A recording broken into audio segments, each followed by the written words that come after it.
Hello, hello, hello. There is no other weird way of saying hello, hello, hello, so I can't.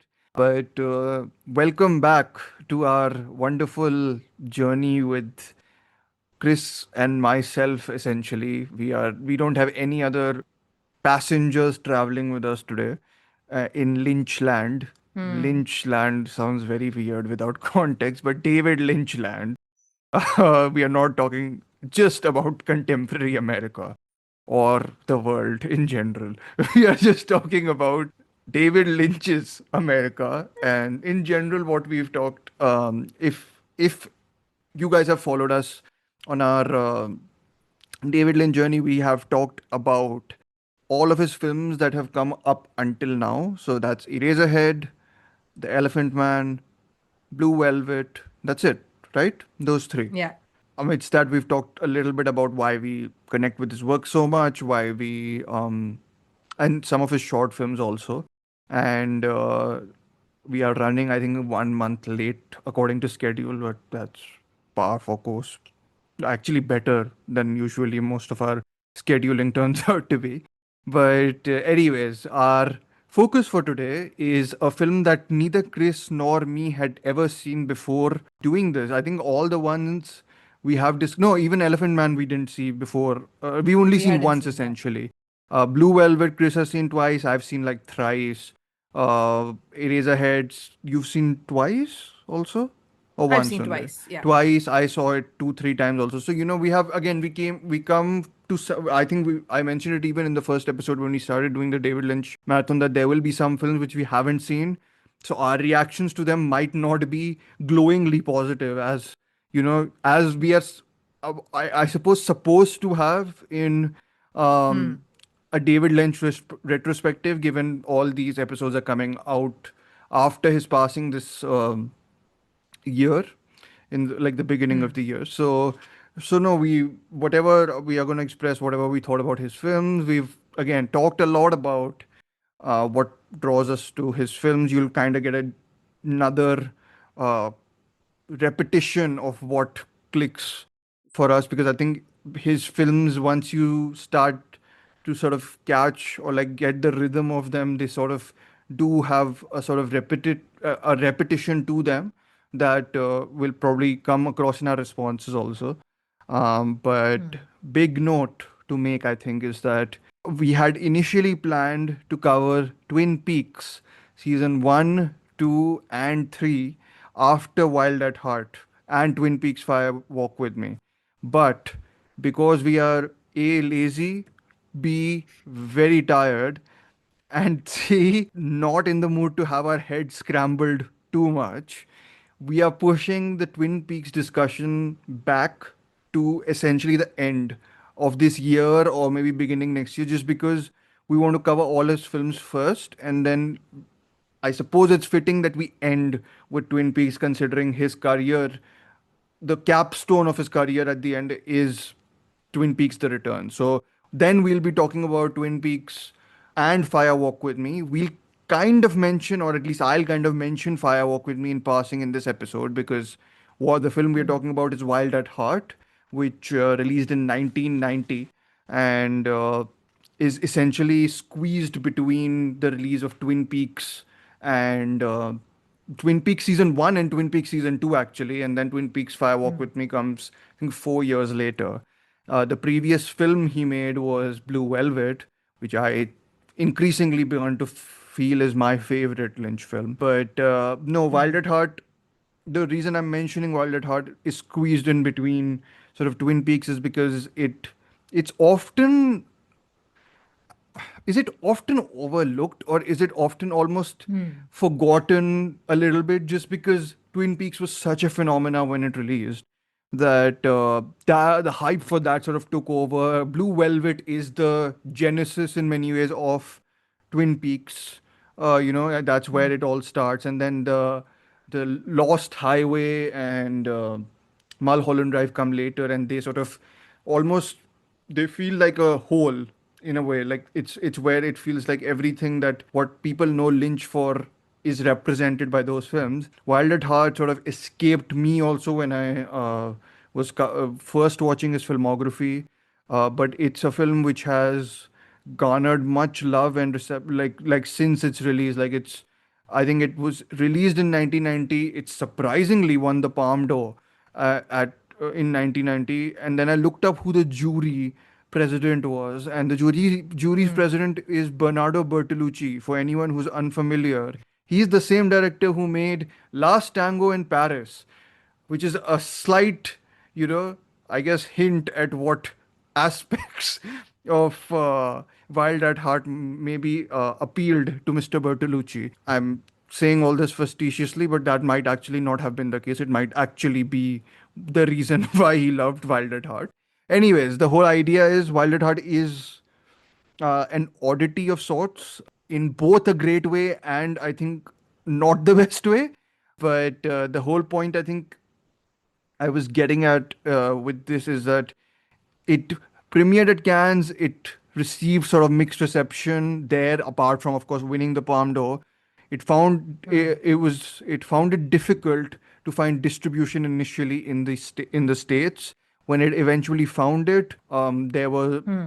test screenings which resulted in 100 and this is a quote from the Room to Dream book, where it's Hmm. like 125 walkouts during the test screening. Is, I think there's a scene which isn't in the cut we see of the film, where one of the characters, played by lovely, like wonderfully played by Harry Dean Stanton, gets his head Hmm. blown off. But in the version we see, we cut to a different scene. We don't see Hmm. the head getting blown off. But initially, Lynch sort of showed that, and not just showed that, lingered on the fact that the two people who kill him are dancing on the remains of his hair, of Hmm. his brain, and making love also whilst doing that. So again, so Lynch's provocations are probably at an extreme in Wild at Heart, which Hmm. again I think is both a good thing and slightly a bad thing. But yeah, Hmm. we have opinions which I think are reflective in some ways of the mixed sort of reception the film has gotten. It is written by David Lynch, of course, directed by him. It's, I didn't know that it was based on a book by Barry Guilford, which Chris dutifully read in one day. Chris, do you want to talk about that a little bit, or just flaunt the fact that you did that? No, sure. I mean, it was a pretty quick read. That was one Sure. of the How reasons I long was was the able to book? get through it. I don't know how long it was because I read it on my phone, but it was Okay. just like it didn't take. It only took me a couple of hours. I Okay. read a bit. I read a bit of it yesterday and day before, and I finished the bulk of it like just like a couple of hours ago. So Sure. the thing is, the book, you can, if you read the book, you can tell exactly what David Lynch has done to it, Okay. because it's actually a very simple story. Sure. And then you can just like, especially when you like contrast it with the book, you can just see like, okay, here, he pointed at this plot point and he said, you know what, I can do some crazy stuff here, and then he just adds it. And I think for me, that is what makes the sort, like, I get the book that works on its own sort of this Sure. thing, but with the changes Lynch made to the text itself, it has to go the way, in my opinion, the way that it Hmm. went. I know we will disagree on this quite a bit, but Yeah. that ending, or that arc makes more sense in the way that he has interpreted the story, Sure. and the ending in the book itself makes more sense in the context that is in, because even for example, the big difference is that Nicolas Cage's character is a sailor is actually a little bit different in the novel itself, so the Sure. So I mean, characterization. just Yeah, because yeah. you're talking about this, the plot of the film is as like this is the log line essentially from, I think, IMDb or whatever. Young lovers Sailor and Lula. Sailor played by Nicolas Cage, as Chris mentioned, and Lula played by the wonderful Laura Dern, run from the variety of weirdos that Lula's mom has hired to kill Sailor. That is essentially the plot of the film, and then Hmm. so it's very simple in many ways. You can think of it as Lynch's Bonnie and Clyde, Lynch's Badlands, Hmm. Lynch's etc. etc. So there's a history of cinema about lovers on the run. This is his take on it, you can say, in a very simple way. Hmm. I'm saying it that it's in a simple way, but of course he makes it his own. Of like again, there is no frame of this Hmm. which is not Lynch's. So, whatever blame you're going to put is going to be put on him. Whatever praise you're going to do is also about him, because his stamp is there all over this. There is no like thing Right. which is not Lynchian here in many ways. But yes, go ahead. No, You so were the saying about the point is book. the fundamental change happens there in the plot itself, because in the book it's not about killing. It's Sure, just that the whole Marcelo Santos thing is just a mention. It's not an actual plot in sure, the novel itself. It's just that the mother and the detective, the private eye, are just trying to track them down sure. Okay. and find them. So that entire sort of then the whole even that angle with William Dafoe's character that comes towards the end, that's all much more straightforward Sure. than this sort of a whole thing that it becomes in the In the movie. So movie, yeah. in that, so I mean, it's in the sense that the novel is very much like one of those American novels about like driving across America, and a lot about very Americanisms. Even like the writing and the dialogue work is very much, with accents and with like very with that sort of grammar which is Sure. very vernacular Lingo, which or is almost in like it. sort of typical of that side of Of America.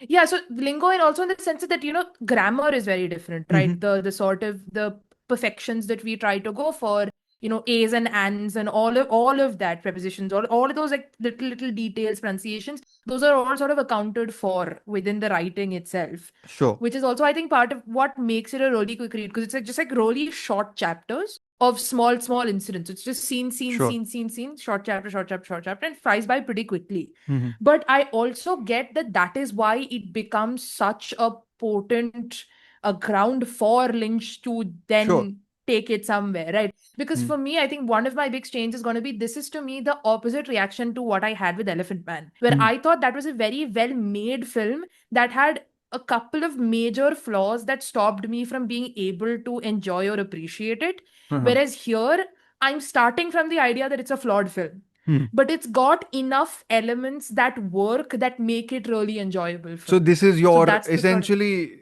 even if that's your 4-star movie without a heart. I know you've given it a heart. yeah. This is your 4-star movie with a heart. That's the Yes, difference. I mean Okay. they are both. I mean, I would also like have given them 3.5, but I really like certain things. That's why they can all also be 3.5 no heart, 3.5 heart. But because I'm a little more lenient, as we have found out Yes. on this podcast, unless I'm being a hater, then I don't care. But they Of became that, four there are star many no heart, and instances also. So, it's not like that's in short supply.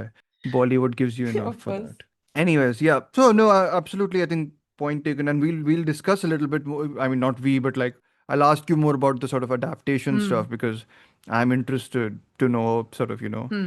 because whatever I read about what Lynch had to say about the changes he made, I think whatever you were saying sort of has Hmm. is the same thing he was talking about, in the sense Hmm. that his writing, Barry Guilford, who wrote Wild at Heart, the novel, his writing Hmm. is very simple, very direct, and a lot of Yeah. Lynch's work was sort of to build upon that. So yeah, Hmm. it's interesting from an adaptation point of view, of course. It's shot by it's the same team, whatever he had for Blue Velvet, Hmm. and I think Twin Peaks also shares a lot of these same people. DOP is Frederick Elms, editor Duane Dunham, composer Angelo Badalamenti, who actually had like there's not much original score in this. There's actually a lot of this. Hmm. The soundtrack is chock full of like other tracks, which are both catchy, and some of them are really haunting. I think the opening theme is very Hmm. haunting, which is I didn't know it was a classical piece by Richard Strauss. I think his last Hmm. composition. I will not pronounce it because I will butcher the pronunciation. Anyways, I'll probably put a clip somewhere of the opening, because the opening is one thing I will talk about. Love the opening.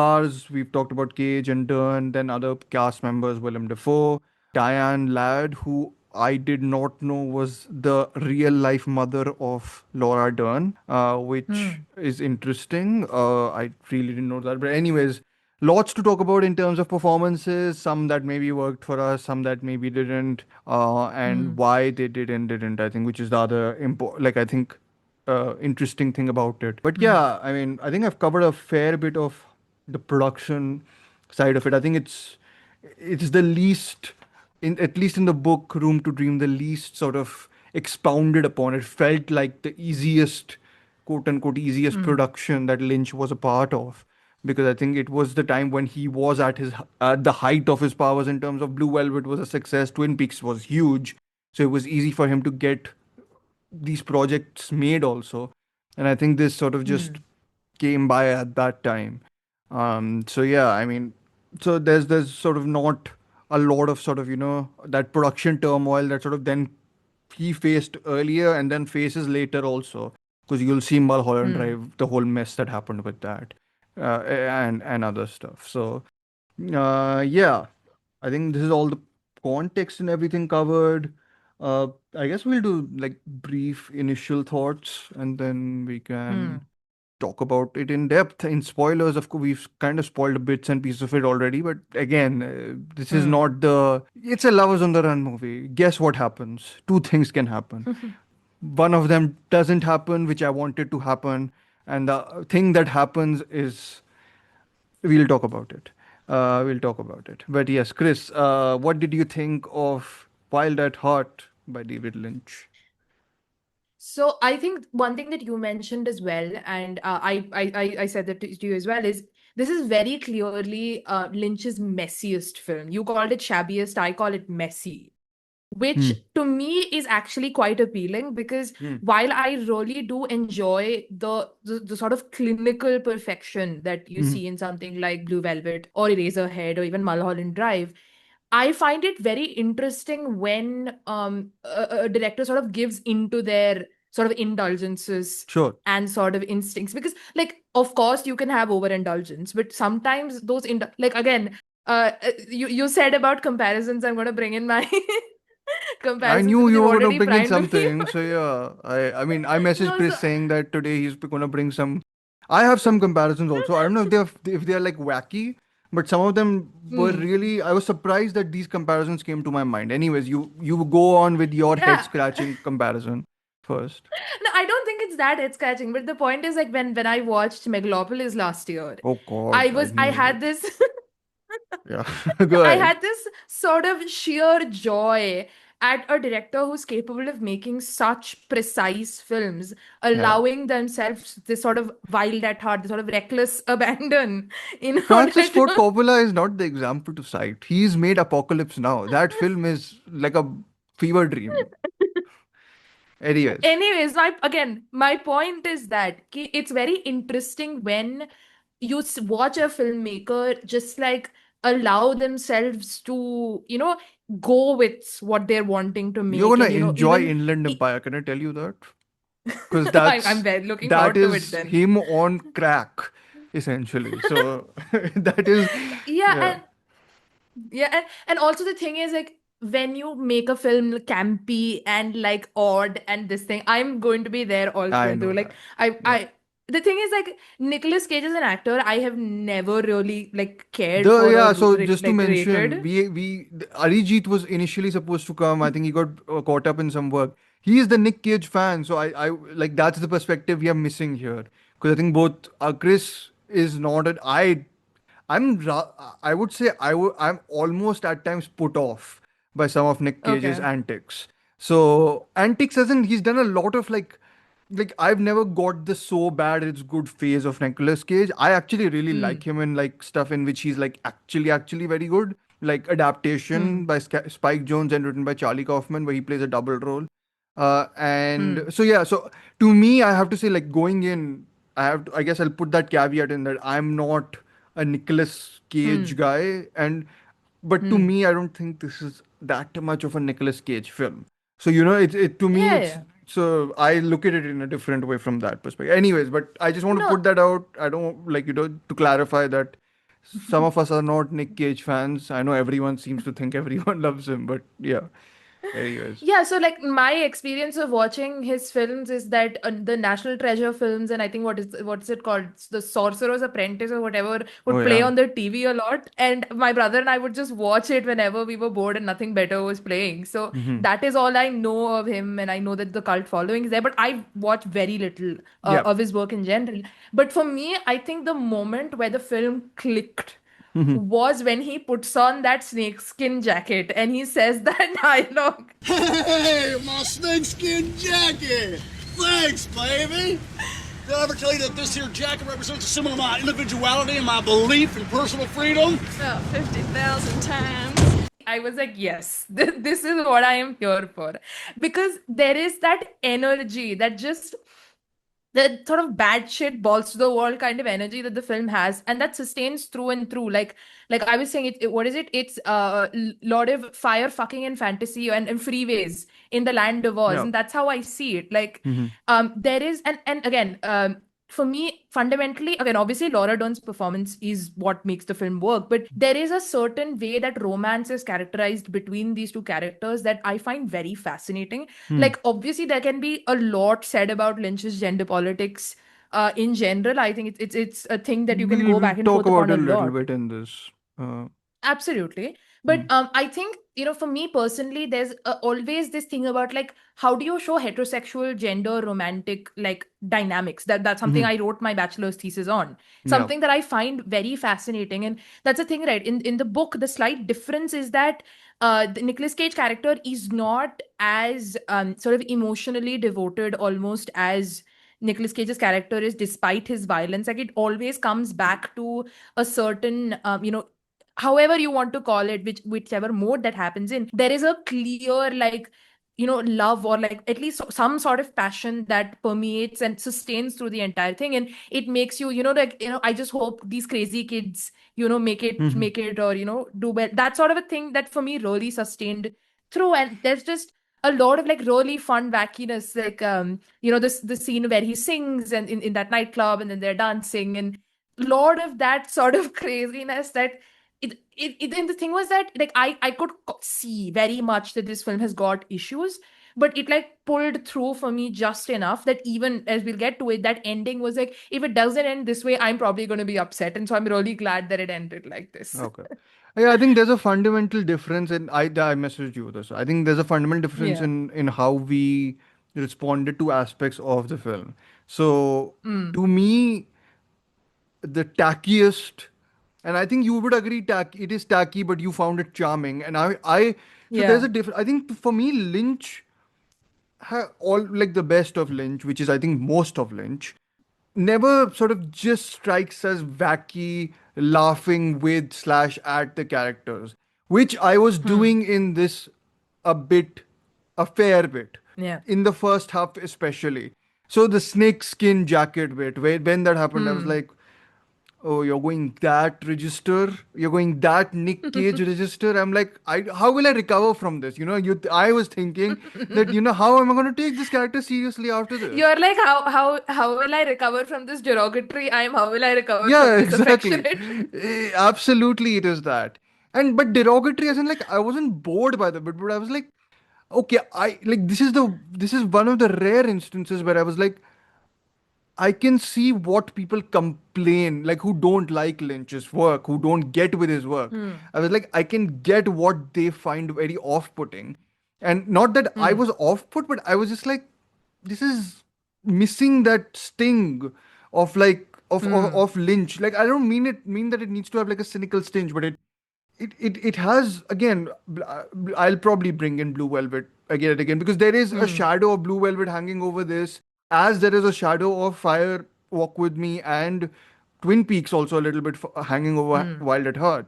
So I responded less to the very overt, sort of campy and almost Hmm. goofy bits, just because or again, it might just be a Nicolas Cage thing where I just maybe Hmm. when he started singing, I was like, he looks like a fool. Like, I mean, in a sort of, in like, I just didn't buy him. Like, I buy him as in Hmm. like, yeah, like again, for me, I was like, if I could imagine Kyle MacLachlan in this role, and I was like, okay, he suits this much more to me because he's not as overtly goofy. Because Nicolas Cage has that persona also now, right? So when I Yeah. saw him belt it out that fucking song on the nightclub, I was just like, Treat me like a fool, treat me mean and cruel, but love me. Break my faithful heart, tear it all apart, but love me. Won't you love me? okay, like it's like everyone else is like fawning over him, and I was like, really? Like I'm like, what? Like I understand this is Lynch's universe, but I'm like, even there, this seems unfeasible. Why everyone is fawning over Nicolas Cage singing? Anyways, my point being that I was Again, and your heterosexuality is not my problem. fair, I Is you're both guess. like aesthetically and No, but I don't. I like the aesthetic, I know. I except know. for maybe, well, not except for. It's a deliberate choice, and I Hmm. think it maybe caricaturizes the character a little bit too much. Is the Hmm. Diane Ladd and how garish Yeah. her makeup is? I was like, Hmm. maybe like there are a couple of these instances actually. Willem Hmm. Dafoe's teeth, the Yes. lipstick Diane Ladd That is wears. book appropriate. Whatever it William is, Dafoe's teeth is book appropriate. whatever it Huh. is, it's one of those things Yeah. where it's like it's so Hmm. deliberately a choice that Hmm. I think Willem Dafoe is giving a very silently sinister performance here, and I Hmm. got distracted by the teeth in a way that I was like, Hmm. I want this to be even more sinister because the mood, the way that the whole section with him is framed, is supposed to Hmm. be very creepy. It's supposed to be very desolate, and I thought Hmm. that the almost comedic touch of his teeth, which Lynch and Defoe talk a lot about Hmm. in a sort of praiseworthy manner in the Room to Dream thing. I was like, I Hmm. get what they're talking about, but I like those are deliberate choices which like took me out. Her lipstick, Diane Ladd's lipstick being like Hmm. crimson red. I know Lynch's thing. There's a ton of great images in this film. I'm not going to deny that. There's lots Hmm. of images that will always stick with me. But like those, and her performance is hysterical beyond hysterical in the sense that you Hmm. really need to adjust to it. Like it's not, Hmm. it doesn't adjust for you at all. I would say the only time her performance really had an impact on me and really worked is when she's Hmm. playing it opposite Harry Dean Stanton, because Harry Dean Stanton Hmm. is balancing her thing, because he's doing the very he's the normal guy in this. And I was like, Hmm. whenever he came on screen the first sort of 20 30 minutes, I was like, oh god, this is like semblance.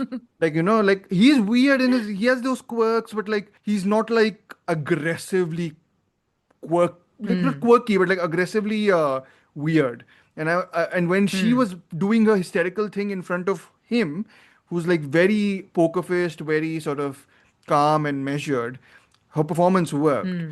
Apart from that, her performance was just like it is somewhat like ear screeching, and it's a little, Hmm. I'm like, I get it, like it's a very conscious choice. It's not that Hmm. she is doing it just because she has to do it. It kind of fits Hmm. in the register of the film, which is anyways very heightened from the get-go. It's not like Hmm. the film is making any bones about it being like this subtle surrealist nightmare. Hmm. It is like rock, like hard rock, whatever you want to call it, like played Hmm. in a disco. So maybe that tells you Hmm. why I don't like it. I don't like hard rock. Hmm. I don't like discos. I don't like people. I don't like I don't know. Like, I'm just telling you, like all this stuff. So it's almost. I think I read this somewhere. David Lynch going pop, like the pop culture version of David Lynch Hmm. of the 90s. And I was like, Yeah. I get it. Like, I and this is all my reaction throughout the first sort of uh I would say 25, 30 minutes, not later than that. There's essentially two moments where the film switches and flips for me in a way where I was like, okay, this is the sort of register where I love it. Love it in the sense that I'm getting all the things. I'm getting some of the comedy, I'm getting the weirdness, but I'm not finding it very intrusive or obtrusive, whatever you want to call it. First is when Laura Dern is driving the car and starts switching between the radios and essentially has to is trying to find music to keep the noise of the real world out of her thing. Alexis, what's on your almost perfect mind this evening? I just had triple bypass open heart surgery, and I want you to know it's people like you that made me want to get out of that hospital. Listen to this crowd. For her recent divorce, shot and killed her 3 children, aged 7. Shot right between a heinous. A local judge praised defendant John Roy, but was dismayed to learn that Roy had had sex with the corpse. Roy's lawyer was quoted as saying, State authorities last October released 500 turtles into the Ganges to try and reduce human pollution, and now plan to put in the crocodiles to devour floating corpses dumped by the Hindus 2 points pay for cremation. The Uttar Pradesh State... What's up, Peanut? I can't take no more of this radio. I never heard so much shit in all my life. Sailor Ripley, you get me some music on that radio this instant. I made it. I was victim of a sexual assault. Mutilated, rape.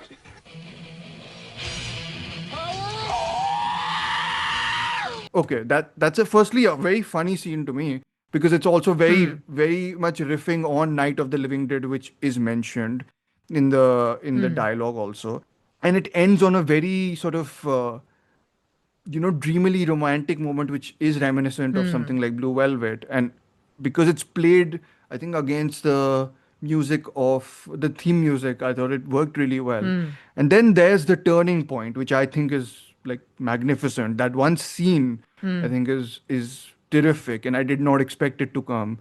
Is when they stumble upon this accident that has happened in like a desolate place, and the film basically, it's like all the color, all that red, all that like blazing yellow, and everything just gets like drained out of the scene, and it's just them having to confront this girl almost coming to terms with the fact that she is dying. And like, no, she doesn't come to terms. She's confused and flustered, and we see them following her. They don't know what to do. And there is like the break for me where it's like, then the film swerves.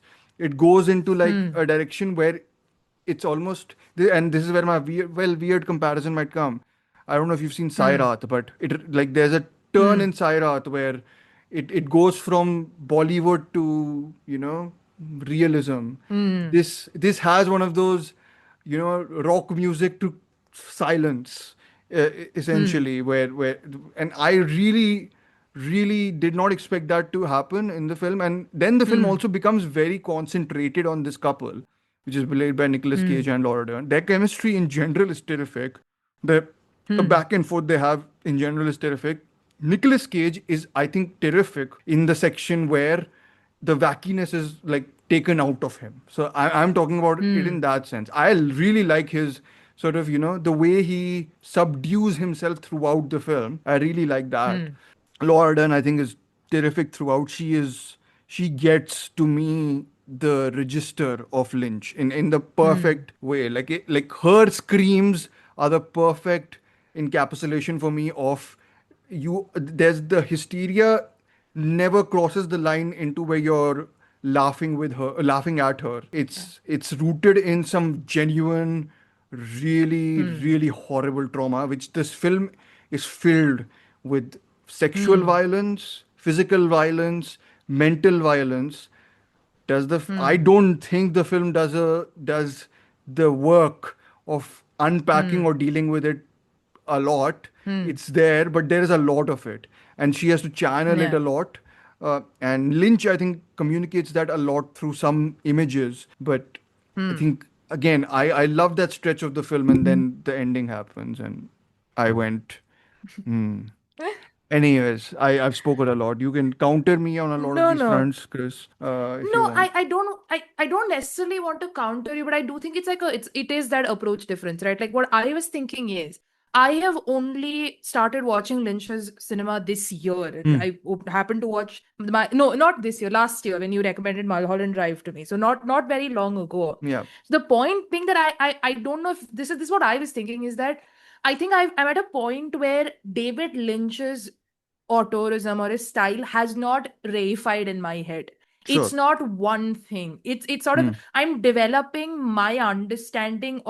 developing that understanding of his language, of his way of communicating. So I don't have expectations. I think Yeah. that is one thing where, like you were saying, that you expect a certain, incisiveness or a certain bite in Lynch's like More critique than or, I think more than bite. I think it's just there were parts of this which felt weird for weird's sake, and yeah, when that happens with Lynch, I am always disappointed because I don't see him as that filmmaker.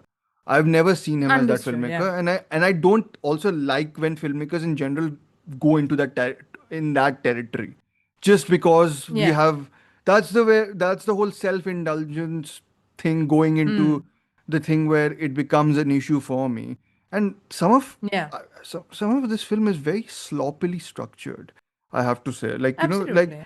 like the whole novelistic thing, I understand it's adapted from a novel. If you didn't know that from the beginning, when you're watching it, you will get that it's adapted from a novel, because there are sections here that just seem to drift off in a way where in not a naturally let's drift off into a different space. It's like I will cut to this thing which what people are talking about and show that to you. And I think that only works with Laura Dern's character.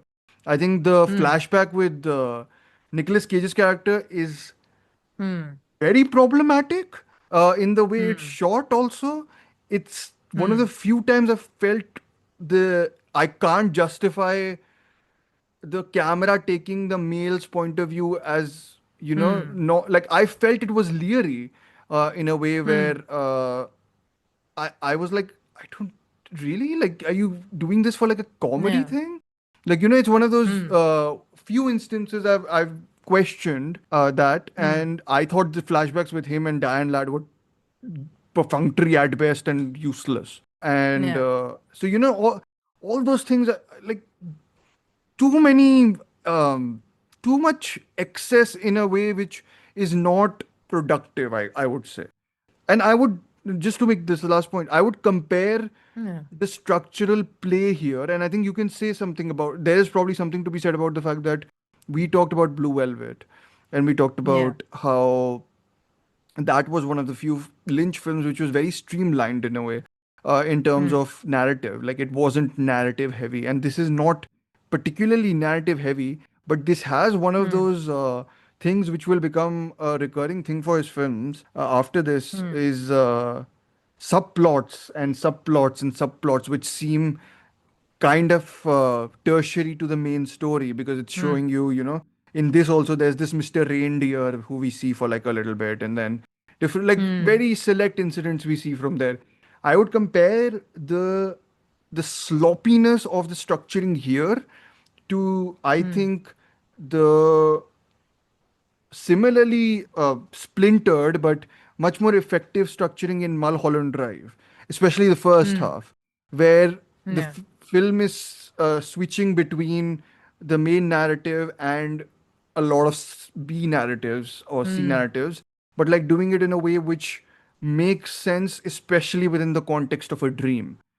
Here, I thought he was steering us, like you can see him holding the steering wheel and like dragging you across the Yeah. different places. And yeah, that sort of stuff did like bother me. It felt a bit juvenile, if there's a Yeah. and a little too like casual with its thing. And I was like, okay, I can see why people find this charming, like the Yeah. rogueness of it quite charming. But I was like, really, like, I mean I've seen him do better stuff before this, like as a filmmaker. So to me it's like one of those things. Anyways, I'm very mixed on the film, but I do the Yeah. stuff I like, I really like. So yeah.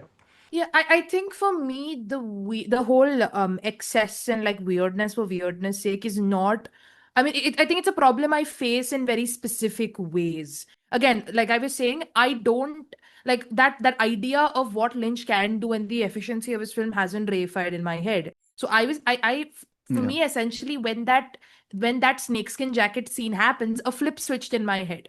It's like, okay, and especially knowing that people had mixed opinions on it, that this is not going to be a Blue Velvet or a Mulholland Drive or an Yeah. Eraserhead. This is a different cinematic experience, and I was in for the ride, as you may say. But Yeah. like for me, the excess, especially having read the book again, I'm not excusing it. I'm just saying Mhm. it makes sense to me because again, you have to make the whole Marcelo Santos and the murder or the killing plot make sense because that's just not in the book. So Sure. how do you establish that? Because in the book, Marietta's character is just a slightly overbearing sort of mother who wants to look out for her daughter and is sort of Yeah. she's being advised constantly even by other characters in her life that you shouldn't do, she'll learn, she'll figure it out, she'll come back, that sort of a thing.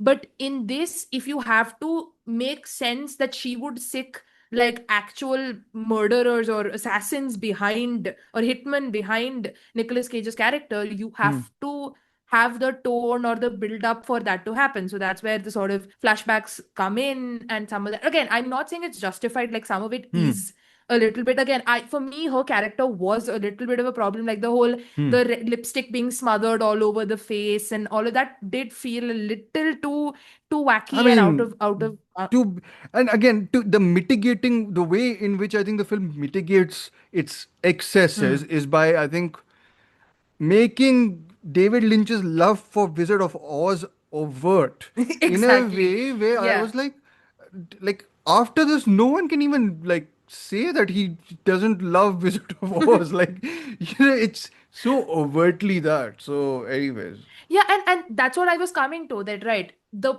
Wizard of Oz thing is what makes to me that almost happy ending of the film necessary. Because in the book, because it maintains this sort of I wouldn't say somber, but sort of relatively grounded sure. tonality, where these are two kids who are running away. They get, he ends up doing this robbery, gets put in jail, and then she goes home, and then they meet up, and then she splits away from him. That makes sense because it's just that's how the story progresses. But here, when you fableize it, when you add Yeah. in this whole Wizard of Oz imagery, or I can't even call it allegory because allegory is like too too abstract for what the No, no, it's film so does. I like in mean, your face. Like when they talk about the Wicked Witch, there's an image of the Wicked Witch flying across. Like it's not. no, for me that best moment is after the very very uncomfortable scene between Willem Dafoe and Laura Yes, Dern. The camera pans down and she's wearing red shoes and she clicks her heels. that's Dorothy, And wala thing, right? Essentially, that's yeah, Dorothy's, yeah. yeah. And so for me, I was like, once you've added that layer of fantasy to the Yeah. film, then for me it needs a resolution. And to me, Nicolas Cage's character walking away would not have been a resolution. Like Okay, to so me, the interesting. film becomes these are crazy kids, but love will triumph this violence. That this is it's an Yeah, I mean, opposite he's of Blue described the Velvet film as almost. love, finding love in quote, finding love in hell. In hell. Yeah, Exactly. So it's that it's an opposite almost of Blue Velvet in the sense that it's not in the sense that it's not an idyllic world from which you go to a CD, but from a CD world in which you find the idyllic. idyll. Hmm. And to me, again, yeah, the idyll in that sense. And like so for me, that is why the sort of romance pulls in so well. And even that last moment of even the if I'm not mistaken, the person who plays Glinda is who plays the main Laura character, Laura Palmer. Palmer Yeah, Cheryl in Lee. Twin Peaks. Yeah, That almost childlike sort of expressions of hers and her yeah, dialogue delivery, and this sort of don't run away from love. Speaking it so like it's not even abstracted, it's not even like metaphorical. It's just like looking him in the eye and being like वापस like you turn maro, essentially saying that yeah. it's needed to make that fantasy click or fantasy work. If Sure. you had given into either irony or to not or to a sort of dismissive ending, I feel like it would have felt like a cop out. Like you can't have this much of a build up of that fantasy, and unless you went for something that obviously I don't know what Lynch's original idea was for the ending, but unless you go into something just as wacky for the No, I ending, don't think it was wacky, which the tone has.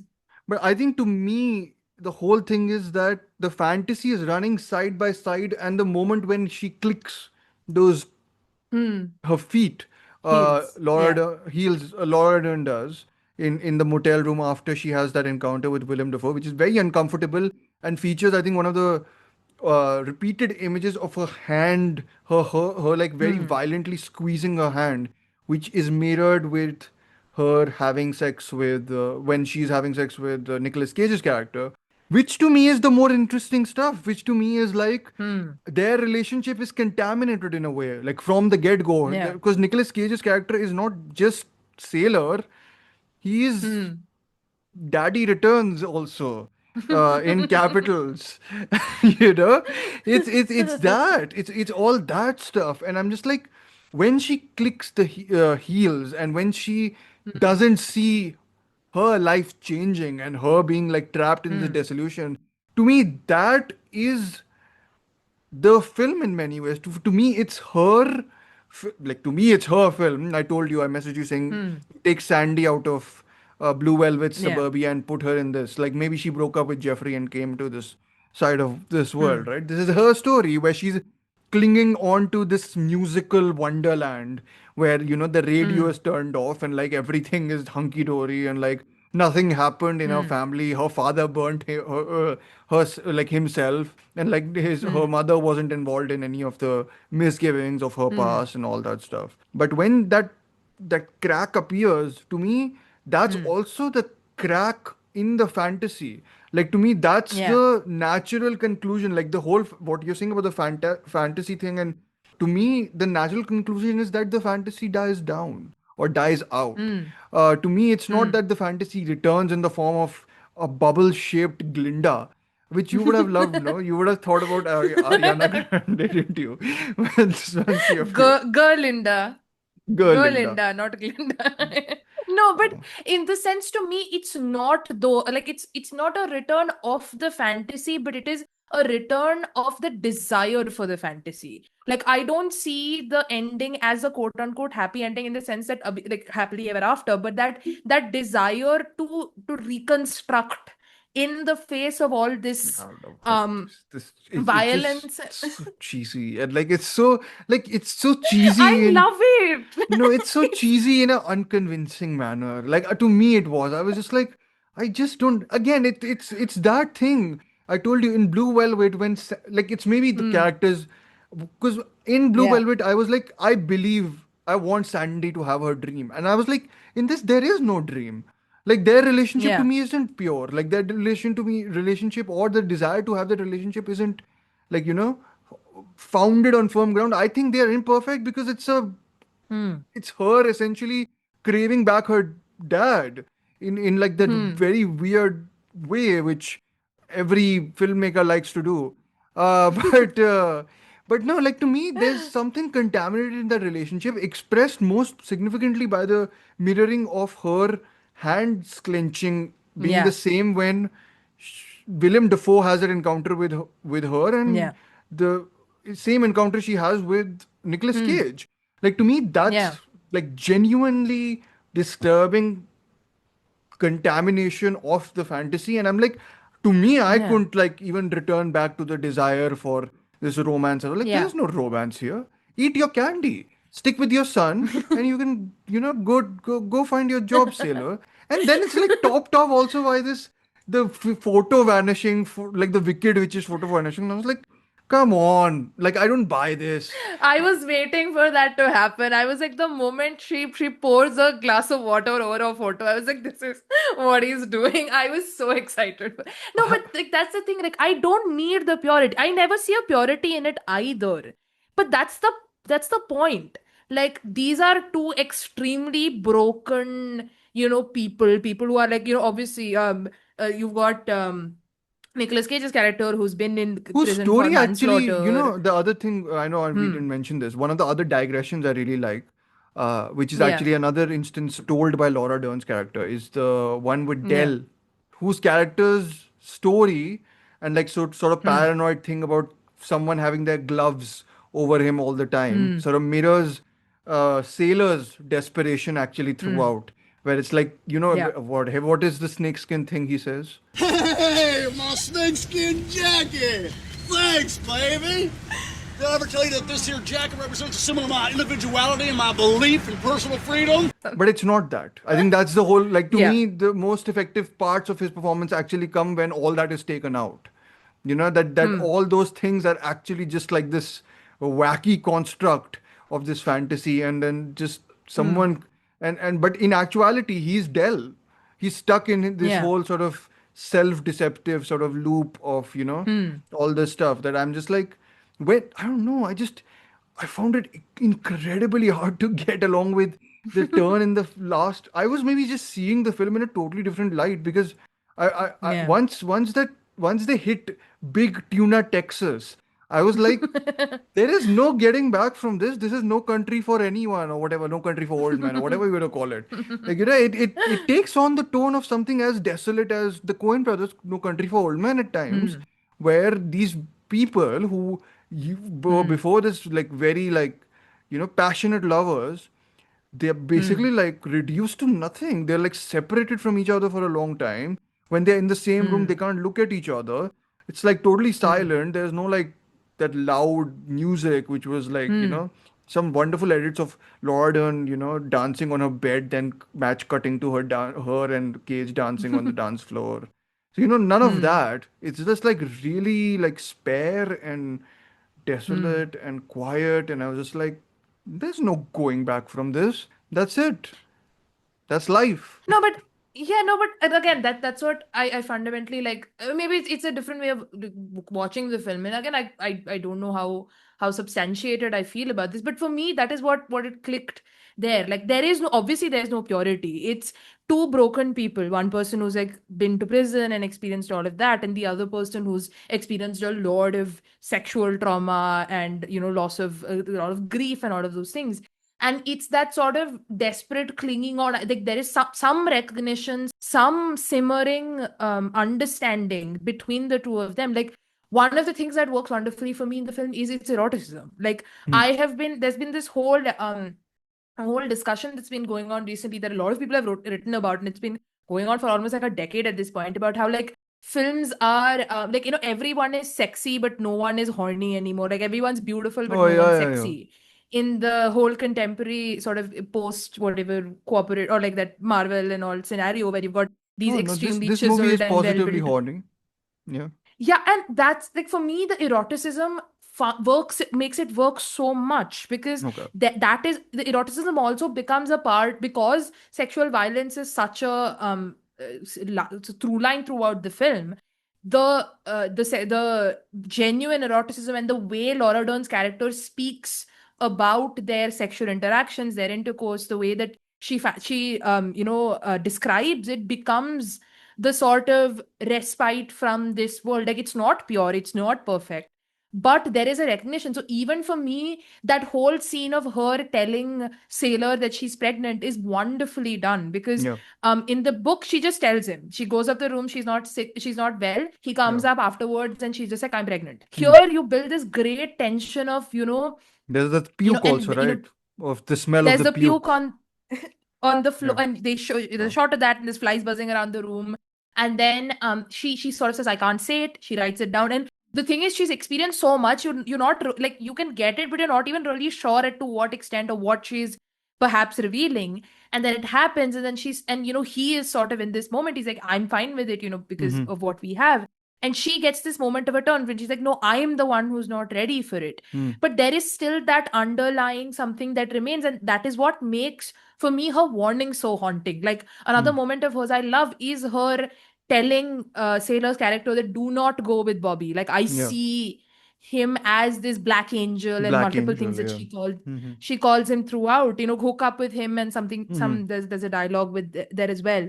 and that becomes so haunting because there is that something that they're both clinging on to, that she can see they are about to lose, be that in their context of her mother catching up, the killers catching up, or who she might not be aware of, but the pregnancy and all of those things. But and that is why at the end of it, that desperation of hers is that she wants it to work, but she doesn't know if it will, and it requires him to make that move because it's her who has been sort of compensating for it for so long. So for me, that romantic erotic, it's not pure, but it's the only moment of respite that they get from this cruel world, and if that doesn't carry through with it, maybe I just don't think it would have worked for me Sure. as a whole. I buy this. I buy what you're selling.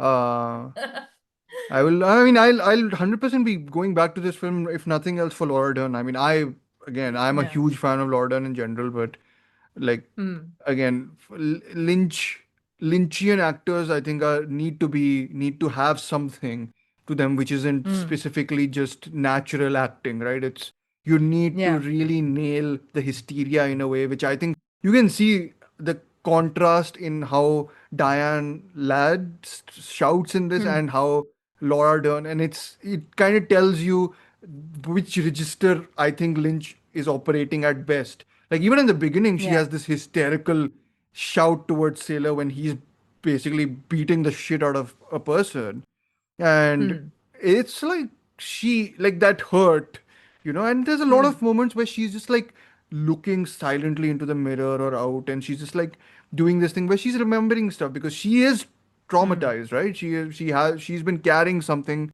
and Yeah. like repressing it because she wants to live in that sort of really musically sort of charged world because when she hears the sounds of like reality on the radio itself, she like freaks out.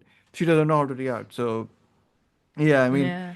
I've also not. Anyways, you were talking firstly also about like stuff you had issues with. What did you have issues with that you mentioned to be on the I think phone?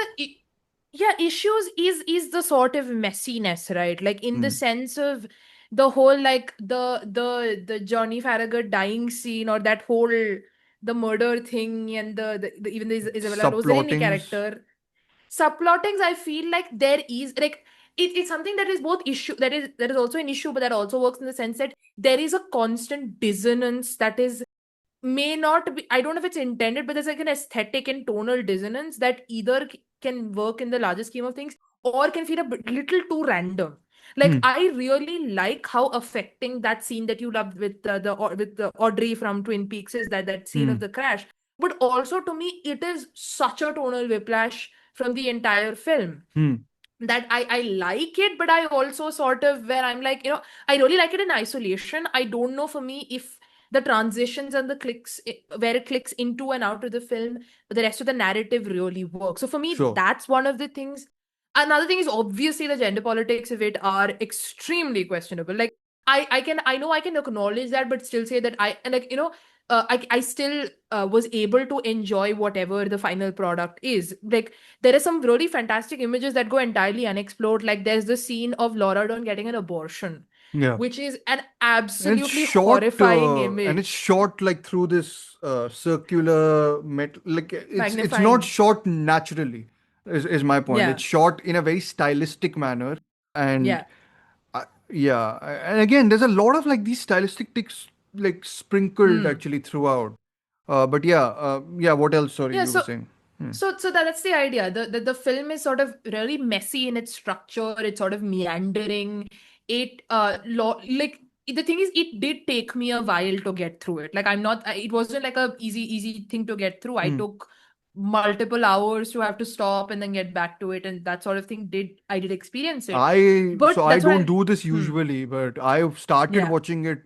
Actually, I'm saying I don't do it usually. I'm doing this usually nowadays for everything. But anyways, I did start watching it day before, and I was like, oh Hmm. God, this is the tonal register. I'm like, Yeah. okay. And then the next day I started again, and I was like, okay, easier. Like you just need Yeah. to get at what pitch people are acting and Hmm. people are performing because it is not going to, lower its pitch down for you. You need to match it Yeah. as opposed to it matching you.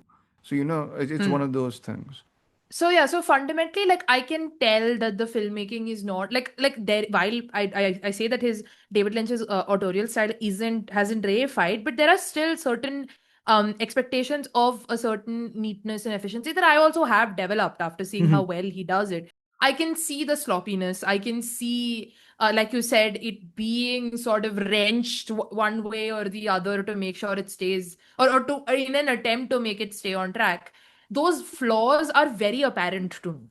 So Sure. that is what I'm saying. When I say issues, I'm saying I don't see this in the same way that I am watching a Mulholland Drive or a Blue Of Velvet or course, I Eraserhead. understand that. Yeah. So for me, those things are, in a sense, in that viewing perspective itself, compensated for.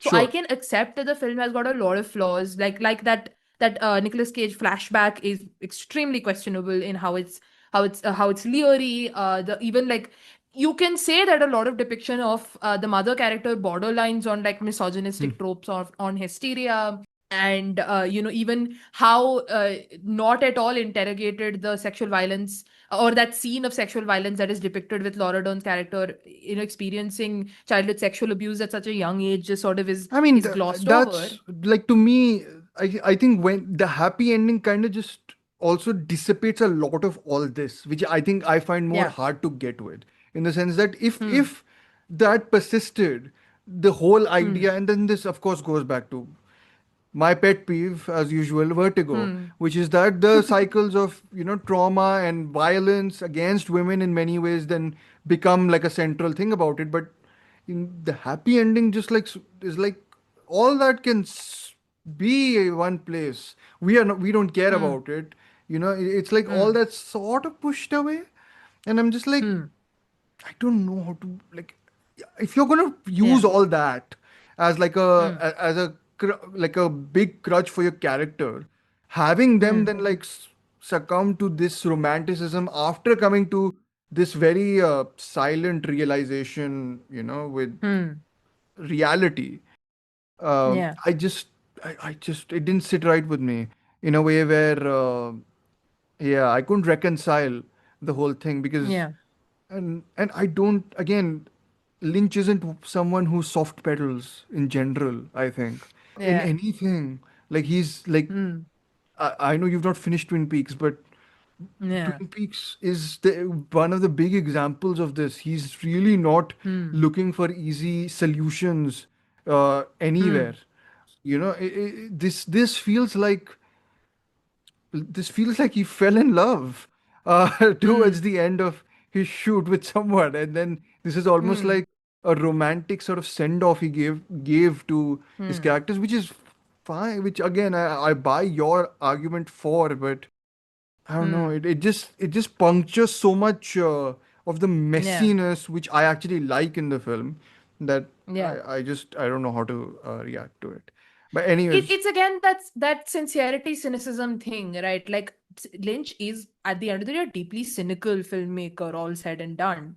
But I personally, and this is reflected in a lot of my work, hmm, have a love for an almost unrealistic, amoral, even immoral level of sincerity, a sort of commitment towards that which may be terrible for everyone involved and probably is problematic or whatever, but if you fundamentally believe in it, then you go for it. And for yeah, me, that is what Wild at Heart is fundamentally.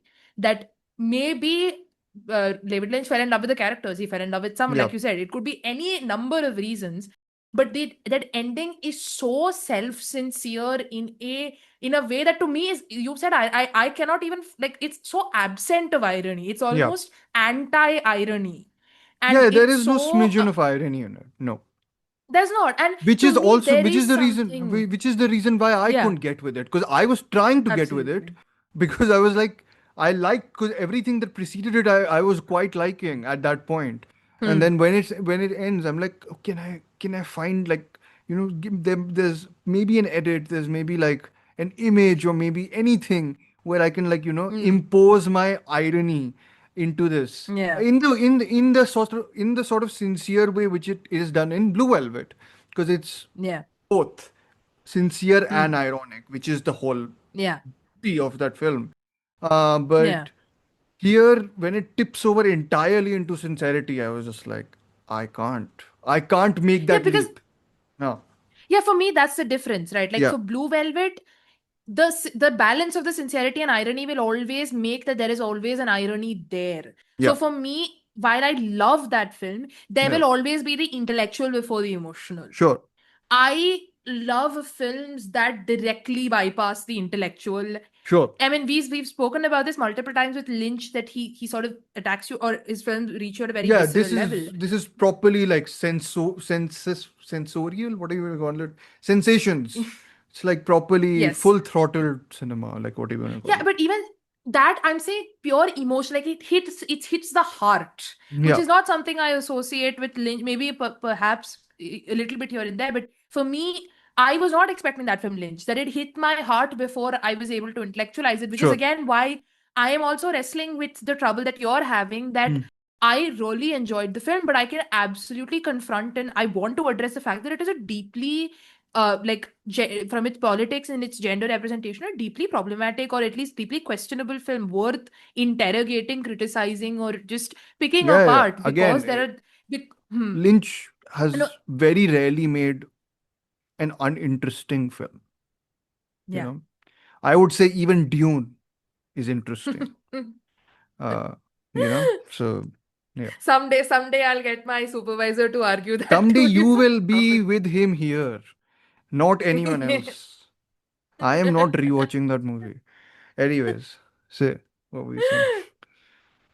No, so that's all. That for me, Violet Heart works because that irony is, for me, it's not just that the two can coexist, but for me, there's an appeal to a rejection of irony. Yeah. That no, it like there is an opportunity for cynicism, for things are, but for this moment, in this time, in this space, Hmm. I am going to run on top of cars and stand on the hood of your car and sing this song that I told you I Yeah. will only sing This is your to my Bollywood self wife. showing more than anything else. Yeah. It is. It is Yeah. that wackiness and that ability to commit No, I that understand. I I I just understand. adore. Yeah. Yeah, yeah. Yeah. I totally understand what you mean, and I'm very sure I've forgiven hundreds of movies, or not hundreds, but like a lot of movies for this. I think Prime. I've mentioned this so many times, but I will mention it again. Ad Astra is one of the most flawed films of recent times, which I absolutely adore. It makes zero sense scientifically, but I'm like, I don't care. Like, I just don't. I'm like, do whatever, like the emotional logic takes over there in a way where I was like, do whatever you want.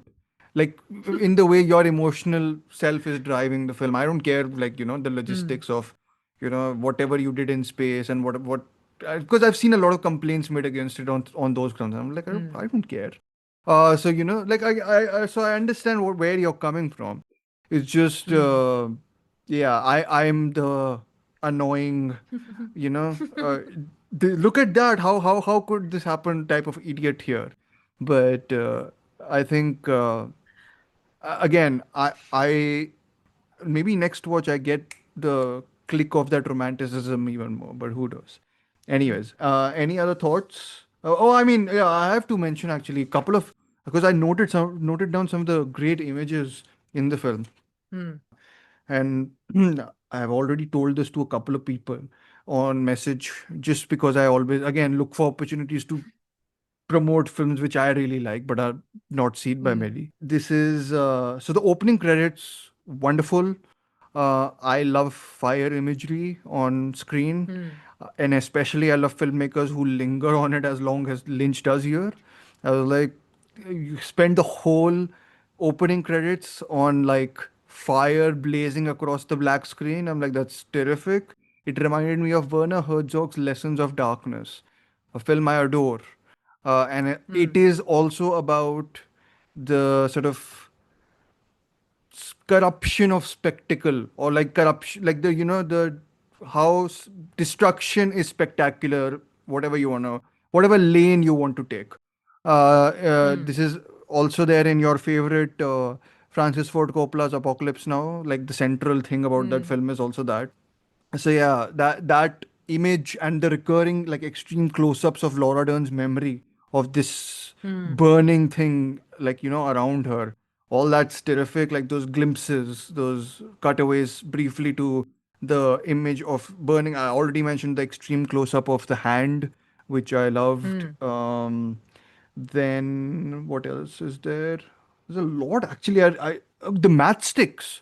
I love the matchsticks, and again, you get like this repeated imagery of someone striking matchsticks, and like barely visible. You can like barely see them striking the matchstick, and it's just like, like all that stuff is the imagery which gives me like this undercurrent of violence running throughout is so persistent because of images like that or like instances like that. I think there's one instance where someone's lighter ka flicking turns into the highway ka yellow stripes, and I was just like, this is so cool. Like in a like that's where I'm like, this is like the good sort of cool, not like why is everyone fawning over Nicolas Cage when he's singing. Anyways, no, but like you've seen a lot of freeways here, right? You've still not seen Lost Highway. You will experience a lot more freeways there, given the title of the film also. So that image actually, I don't know if he's used it before this, but in this only there's that bonnet, like almost like the camera's placed on a bonnet, and you just see the car passing through. That's such a central image in Lost Highway that it's fascinating. Anyways, the gender politics in that also are a treat to behold. So have fun with that when we get to it. Is that the next film we're And discussing actually?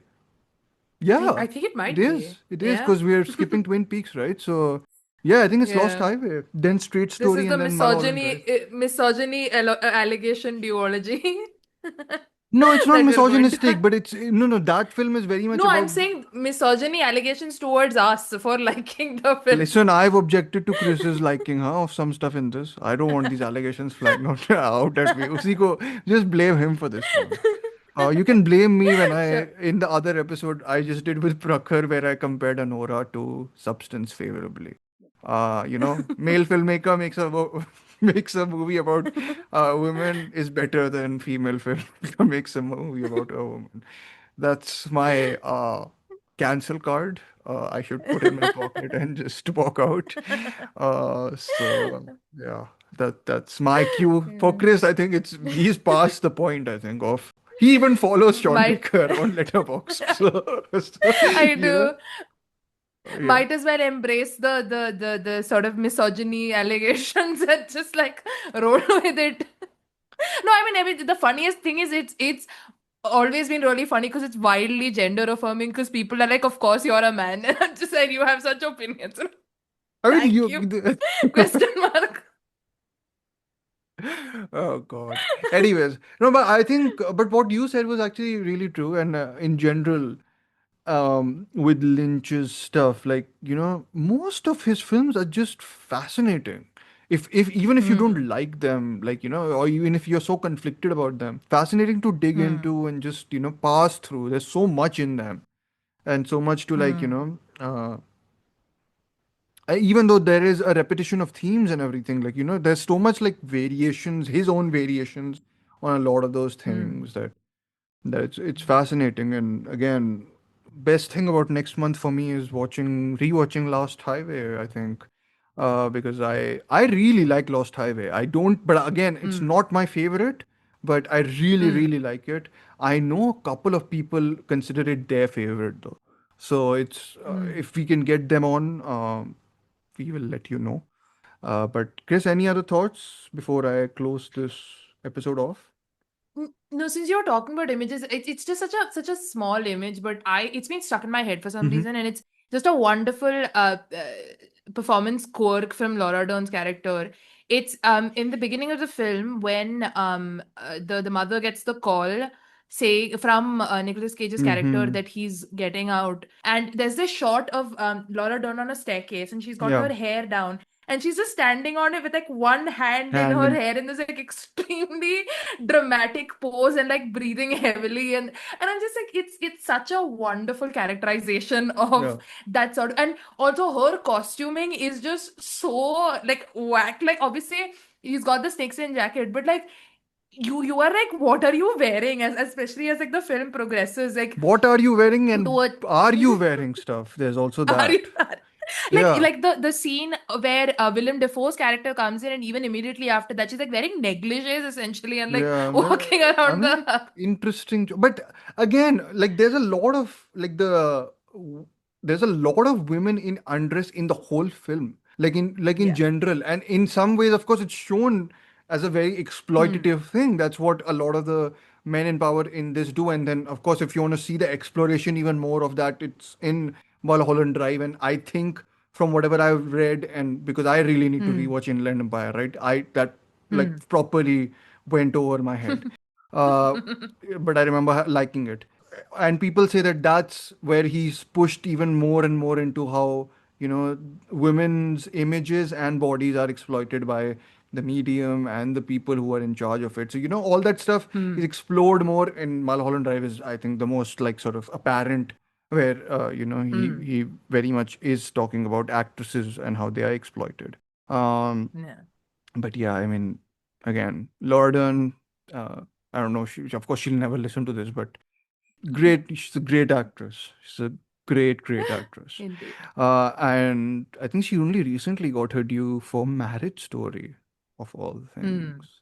Hmm. There's a very funny story with David Lynch trying to get Laura Dern the Oscar nomination for Inland Empire, and Hmm. essentially because I don't think the studio gave him money for like publicity and like Hmm. campaigning and lobbying. He stood outside like Hollywood Boulevard with a cow next to him with the signboard saying like Laura Dern for Oscars or whatever. It was really wacky. Like again, a very like the sort of thing which will catch your attention.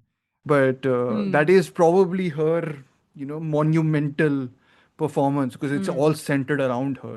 But anyways, to that in a Hmm. while, where we will Yes. try our best to unpack it if we can, Hmm. because that film is something. Let's just say Maybe that. that's the time I'll have to bring out all my philosophy jargon, because I've spared you of those this time. What jargon were you planning to throw? I actually was like, you know what, I'm not going to. So I was like, I'm not thinking in that way. I've spent enough of my brain doing all of that over like Vanilla Sky in the last like Oh, week. I So thought it I'm was like, Sayara. no. So yeah, that's the rage. The philosophy thinking was happening. I was also happened during Fantastic Four because Vanilla for Sky, some for reason I was whoever's thinking of unfamiliar, Kant. stars Tom Cruise. Just to Yes, clarify. yes, it The does. reason why Chris And has watched it. Fantastic and Fantastic Four stars Pedro Pascal. And I was thinking of Kant the entire time. So I was like, that's fun. In Fantastic Four, Yes, I was thinking the of first Immanuel Kant's steps. epistemology. Yes, yes.